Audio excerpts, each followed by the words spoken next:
क्या आपने कभी महसूस किया है जैसे आप किसी जगह को पहले भी देख चुके हैं जबकि आप वहां कभी गए ही नहीं, या किसी अनजाने व्यक्ति से मिलकर ऐसा लगा हो जैसे वह कब का अपना हो? ये सब केवल एक संयोग हो सकता है, पर हो सकता है यह कुछ और का संकेत हो।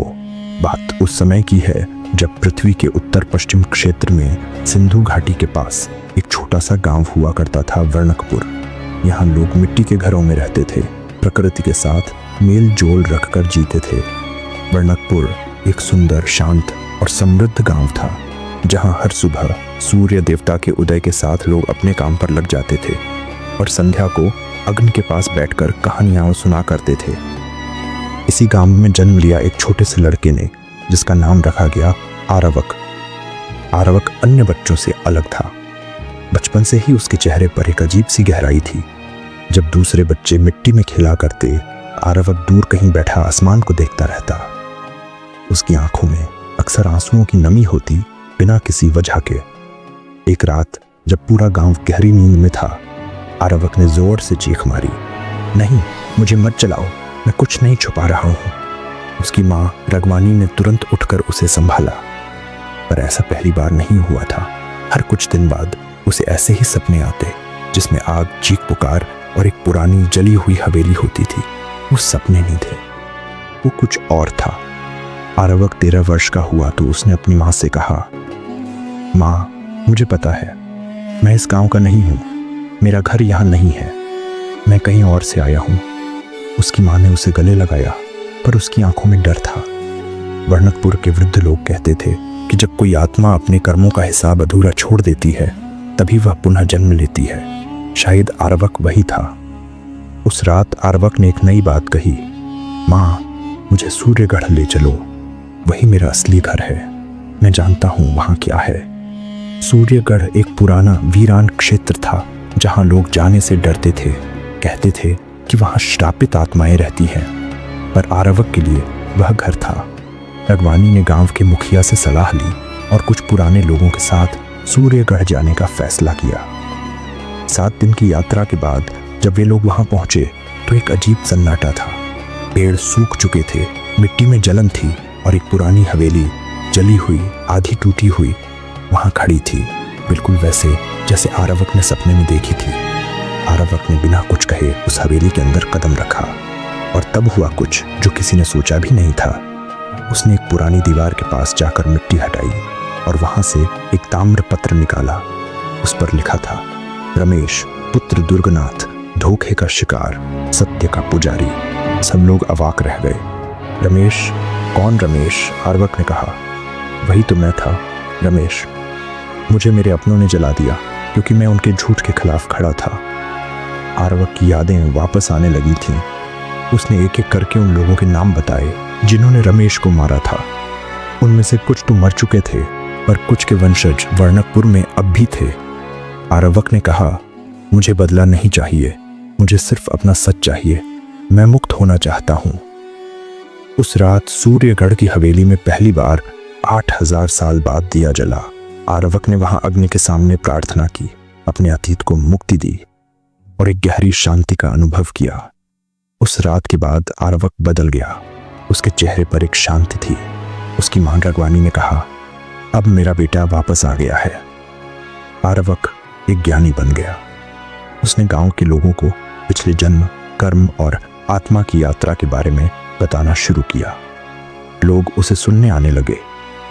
उसकी कहानी एक कहानी न रही, एक सीख बन गई कि सच कभी मरता नहीं, चाहे जन्म बदल जाए या युग बीत जाए। कभी सोचा है, जिस बच्चे को एक वक्त की रोटी भी नसीब नहीं होती, क्या वो करोड़ों का मालिक बन सकता है? सुनिए राघव की कहानी, जो सिर्फ एक सपना लेकर पैदा हुआ था। राघव एक छोटी सी झुग्गी में पैदा हुआ था। पिता मजदूर थे, माँ घरों में बर्तन धोती थी। स्कूल की फीस नहीं थी, लेकिन राघव रोज स्कूल के बाहर खड़ा होकर क्लासरूम के अंदर झांकता।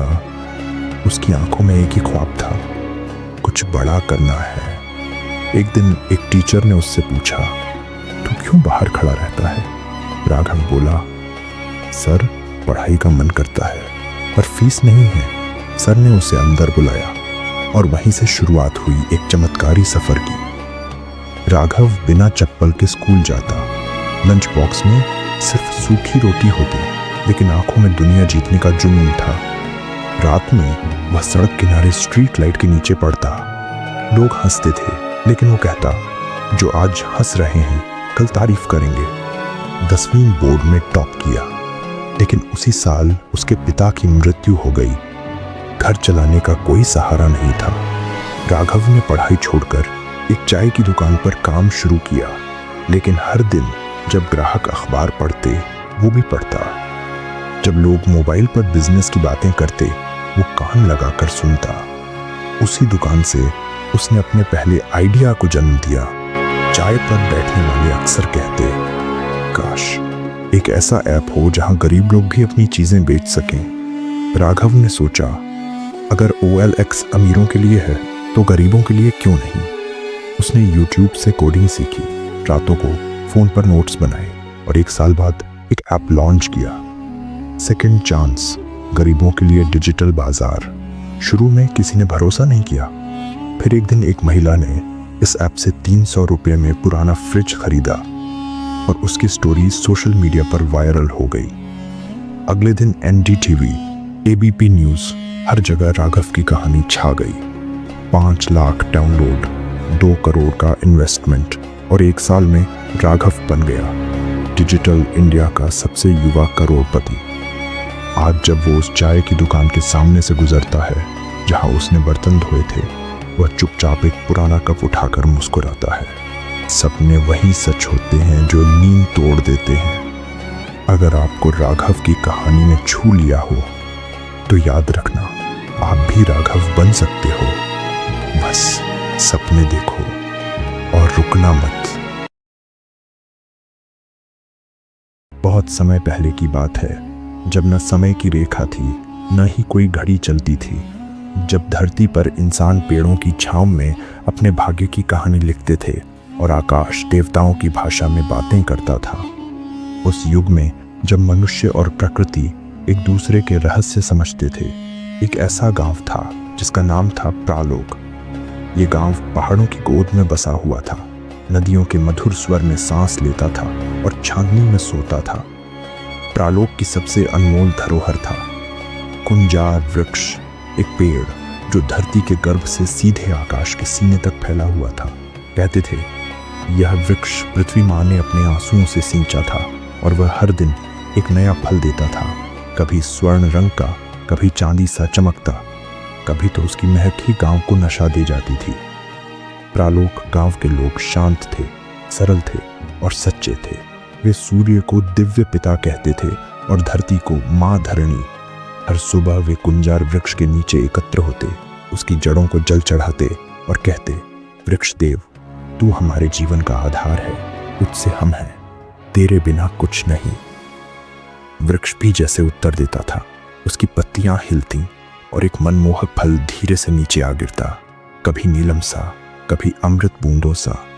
हर दिन एक ही फल, मगर ऐसा फल जो पूरे गांव को तृप्त कर दे।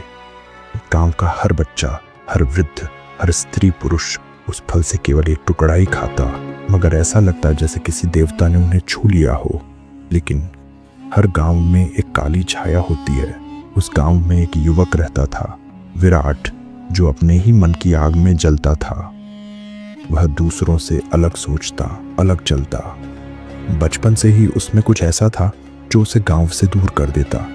विराट जब भी कुंजार वृक्ष को देखता, उसकी आंखों में कोई पवित्रता नहीं जगती। वह सोचता, यदि ये सारे फल मेरे पास हों तो मैं क्या कुछ नहीं बन जाऊंगा, राजा भी बन सकता हूं। उसका लालच दिन ब दिन बढ़ता गया, जैसे चंद्र ग्रहण पड़ता है और सारे प्रकाश को निगल जाता है।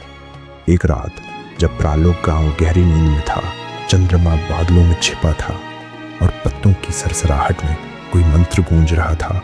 विराट उठा, उसने एक थैला उठाया और कुंजार वृक्ष की ओर चल पड़ा। वृक्ष जैसे उसे देख रहा था, उसकी शाखाएं थरथराईं, जैसे कुछ कह रही हों, मत कर, मत कर। मगर विराट नहीं रुका। उसने वृक्ष के सारे फल तोड़ लिए, एक एक कर थैले में भरता गया और मुस्कुराता रहा। अब मैं राजा बनूंगा, अब कोई मुझसे बड़ा नहीं होगा।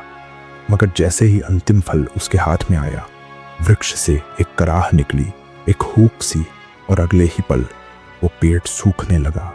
पत्तियां झड़ गईं, शाखाएं राख सी हो गईं, पूरा गांव कांप उठा। अगली सुबह जब गांव वाले पहुंचे तो कुंजार वृक्ष की हालत देख सब चीख पड़े। ये क्या हुआ? हमारे वृक्ष देव! बच्चे रोने लगे, स्त्रियां धरती पर बैठ गईं और बूढ़े हाथ जोड़कर आसमान की ओर ताकने लगे। हे मां धरणी, किसका पाप है यह? और तभी एक छोटी बालिका लावटी बोली, मैंने देखा था विराट को, रात में वो पेड़ के पास गया था। सन्नाटा छा गया। विराट को बुलाया गया। जब वह आया, उसकी आंखें झुकी थीं, थैला अब भी हाथ में था जिसमें सूखे निर्जीव फल पड़े थे। गांव का सबसे वृद्ध पुरुष ऋषिवर सायन बोले, विराट, तूने क्या किया? ये वृक्ष केवल फल नहीं देता था, ये हमें जीवन देता था। तूने उसका जीवन छीन लिया। विराट घुटनों पर गिर गया। उसकी आंखों से आंसू नहीं, मानो राख गिर रही थी। मैंने गलती की, मुझे माफ कर दो। ऋषिवर सायंत ने कहा, माफी मिलती है पर पश्चाताप के साथ। तू इस सूखे वृक्ष के नीचे बैठेगा जब तक उसकी जड़ें फिर से हरियाली न ले लें।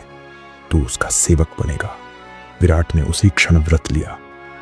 दिन बीते, फिर महीने और फिर साल। वह पेड़ को जल चढ़ाता, मंत्र पढ़ता, गाता और कभी कभी बस बैठा रहता। और एक दिन एक कोपल निकली, फिर एक पत्ता, फिर एक फल, और कुंजार वृक्ष फिर हरा हो गया। गांव फिर हंसने लगा। और इस प्रकार तालोक गांव ने एक बार फिर जीवन पाया। इस कथा में न केवल एक जादुई वृक्ष की बात है, बल्कि यह हमारे भीतर के वृक्ष की बात है। वो वृक्ष जो केवल संयम, श्रद्धा और एकता से फलता फूलता है। कभी लालच आए तो याद रखना विराट की आंखों से गिरी राख और उस वृक्ष की हूक। प्रालोक गांव आज भी है, किसी पर्वत की ओट में, किसी झरने के ध्वनि में। बस सुनने वाले कान चाहिए।